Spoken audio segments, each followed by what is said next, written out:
Hey everyone, welcome back to flames and fever. Evening అయితే చాలు అందరూ స్నాక్స్ కావాలని కోరుకుంటారు. కానీ బయట ఫుడ్ అంత మంచిది కాదు కదండి. అందుకే మనం ఇంట్లోనే హెల్తీగా పిజ్జా చేసుకోవడం చూసేసుకుందాం. అది కూడా ఇడ్లీ కానీ దోశ బ్యాటర్తో.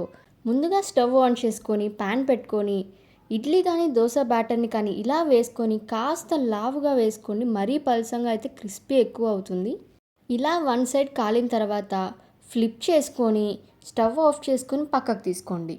ఇప్పుడు ఫోర్క్ తీసుకొని ఇలా మధ్య మధ్యలో హోల్స్ పెట్టుకొని దానిపైన ఇప్పుడు pizza sauce, cheese, onions, tomato, capsicum and sweet corn అన్నీ వేసేసి ఇంకొకసారి లో ఫ్లేమ్లో హీట్ చేసుకొని కొంచెం చిల్లీ ఫ్లేక్స్, కొంచెం ఆర్గానో వేసుకొని ప్లేట్లోకి సర్వ్ చేసుకొని పీసెస్ లాగా కట్ చేసుకొని సాస్తో మంచింగ్ చేసుకుంటే క్రిస్పీగా మరియు చీజీగా టేస్టీగా ఉండే దోశ పిజ్జా రెడీ.